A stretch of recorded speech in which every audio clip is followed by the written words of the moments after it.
A tabela é mesmo periódica. A tabela periódica dos elementos é este quadro com uma forma estranha, com letras e números, que nem é um quadrado nem é um retângulo, que tem esta forma tão característica. É inconfundível. Há quem saiba o que representa cada uma destas letras. C é o símbolo químico do carbono. O é o símbolo químico do oxigênio. O símbolo químico do ferro é Fe. O do zinco é Zn. Há até quem saiba que o símbolo químico do sódio é Na, porque vem do latim natrium. Ou que o símbolo químico do ouro é Au, porque em latim se chamava auros.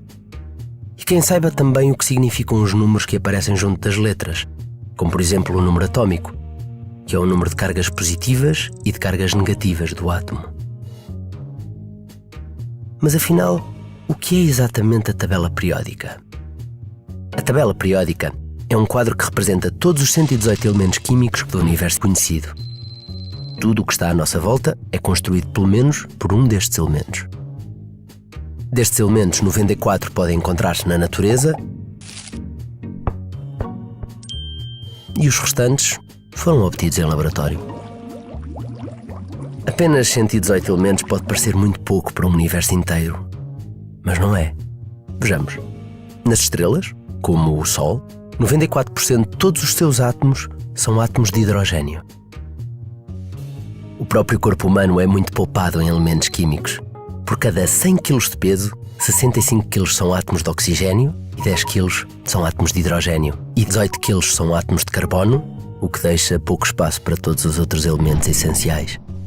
Nitrogênio, cálcio, fósforo, potássio, enxofre, cloro, sódio, magnésio, ferro, cobalto, cobre, zinco, iodo, selênio, flúor.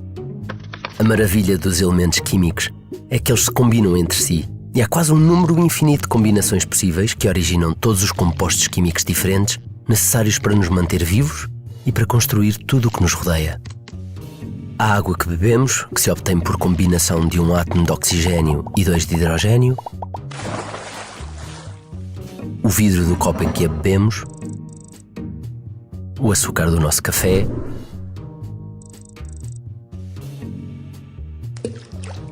o café, a chávena e o metal da colher com que o mexemos,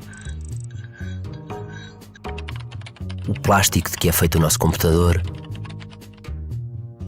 a borracha no pneu do nosso carro e a gasolina que o faz andar, as proteínas, o ADN, tudo à nossa volta e dentro de nós são átomos que se combinam. Um átomo é a divisão mais pequena reconhecida de um elemento químico e é composto por um núcleo central, com prótons de carga positiva e neutrões sem carga, rodeado por uma nuvem de eletrões de carga negativa.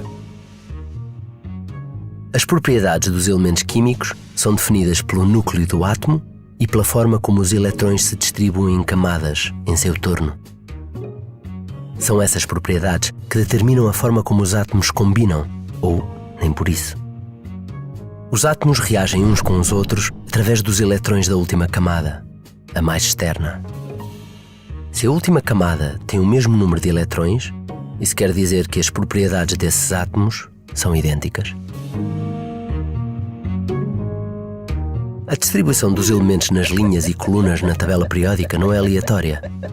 Não é uma simples questão de design gráfico.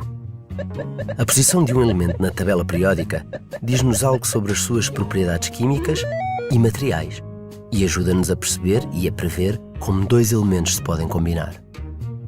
A tabela periódica organiza os elementos a partir do menor para o maior, de acordo com o seu núcleo e com a distribuição dos eletrões.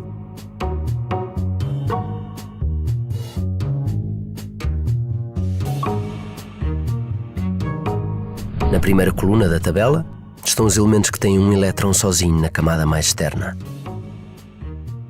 e na última coluna estão os que têm essa última camada cheia. É por isso que cada elemento químico na tabela periódica tem a sua vizinhança muito bem definida. Por cima e por baixo, tem elementos com a mesma distribuição de eletrões e propriedades muito parecidas. Do seu lado direito, tem um elemento que tem um eletrão e também um próton a mais e que, por isso, tem propriedades diferentes.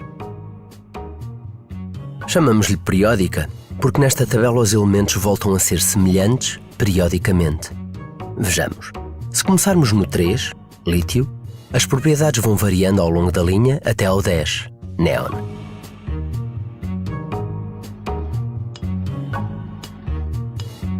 Aqui, a última camada de eletrões fica cheia. Logo, passamos para a linha seguinte e voltamos à primeira coluna. As propriedades deste elemento no 11, sódio, voltam a ser idênticas ao elemento que está diretamente acima, o lítio, e assim sucessivamente. Bem, a parte complicada é que o número de eletrões que enche uma camada vai variando e a sua distribuição obedece a regras bem definidas pela química quântica. 2 na primeira, 8 na segunda, 18 na terceira, mas em 2 fases, o que obriga a dispor os elementos químicos na tabela desta forma esquisita.